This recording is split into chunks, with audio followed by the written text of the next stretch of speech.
সাবেক প্রধান নির্বাচন কমিশনার নুরুল হুদাকে আটকের সময় যেভাবে মব তৈরি করা হয়েছে তা কাম্য নয়। এ ঘটনায় আইন শৃঙ্খলা বাহিনীর কেউ জড়িত থাকলে তদন্ত করে আইনি ব্যবস্থা নেওয়া হবে বলে জানিয়েছেন স্বরাষ্ট্র উপদেষ্টা জাহাঙ্গীর আলম চৌধুরী।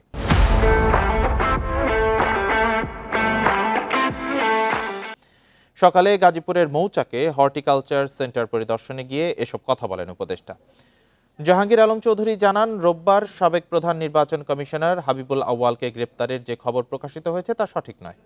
তাকে এখনও গ্রেপ্তার করা হয়নি, তবে উত্তরা থেকে সাবেক প্রধান নির্বাচন কমিশনার নুরুল হুদা আটক হয়েছেন। কৃষি জমি দখল রোধে জমি সুরক্ষা আইন করা হচ্ছে জানিয়ে স্বরাষ্ট্র উপদেষ্টা আরও বলেন, বিদেশি ফলের পাশাপাশি দেশীয় ফলের উৎপাদন বাড়াতে হবে যাতে এসব ফল হারিয়ে না যায়। ওনার সাথে যে একটা খারাপ দেখছেন পাঠাই দিছে, এরকম কোনো অবস্থা গ্রহণযোগ্য না। আপনারা বলবেন যদি কোনো কিছু থাকে, এইসব কোনো ঘটনা ঘটলে আইন শৃঙ্খলা বাহিনীর কাছে তারা হস্তান্তর করবে এবং আইন শৃঙ্খলা বাহিনী প্রপার অ্যাকশন নেবে। আর ওখানে আরেকটা দেখা গেছে যে আইন শৃঙ্খলা বাহিনীর সামনেও ওনার উপরে করা হচ্ছে। এটার জন্য আমরা একটা তদন্ত করে দেখবো, এটার সাথে যদি কোনো আইন শৃঙ্খলা বাহিনী জড়িত থাকে তাদের বিরুদ্ধে আমরা আইনানুগ ব্যবস্থা নেব। সাবেক প্রধান নির্বাচন কমিশনার কে এম নুরুল হুদাকে আদালতে তোলা হতে পারে আজ। এ বিষয়ে আরও জানাতে ঢাকা সিএমএম আদালত থেকে যোগ দিয়েছেন সহকর্মী খালেদ রায়হান।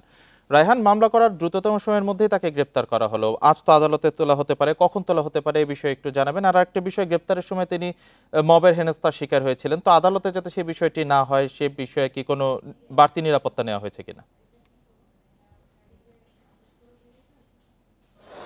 দেখুন, গতকালকেই দুপুরবেলা সাবেক প্রধানমন্ত্রী শেখ হাসিনা সহ ১৯ জনের বিরুদ্ধে মামলা করা হয়েছে, যেখানে সাবেক তিন প্রধান যে নির্বাচন কমিশন এবং সেই তিনটি নির্বাচনের সময়কার যারা পুলিশ প্রধান ছিলেন তাদের নামেও কিন্তু মামলা করা হয়েছিল। তারই প্রেক্ষিতে আমরা দেখেছি যে প্রথমে বিক্ষুব্ধ জনতা তাকে কিন্তু তার বাসা থেকে তাকে আটক করে এবং তারপরই আমরা কিছু ফুটেজও দেখেছি যে হেনস্থার শিকার করা হয়। তারপরই তাকে পুলিশ কিন্তু প্রথমে আটক করে, পরে শেরেবাংলা নগর সেই থানার যে মামলাটি হয়েছে সে মামলা থেকে গ্রেপ্তার দেখানো হয়। আজকে কিছুক্ষণের মধ্যে আমরা যতটুকু খবর পেয়েছি যে 1টা থেকে 1:30টার মধ্যে তাকে এই আদালত প্রাঙ্গণে সেখানে আনা হবে এবং আনার পরেই প্রথমে হাজতখানায় রাখা হবে, তারপরেই তাকে কিন্তু আদালতে তোলা হবে এবং সেখানে তাকে রিমান্ড চাওয়া হবে বলে আমরা এখন পর্যন্ত তথ্য পাচ্ছি। তবে কয়দিনের রিমান্ড চাওয়া হবে সেই বিষয়ে এখন পর্যন্ত সুনির্দিষ্ট কোনো তথ্য আমরা পাইনি।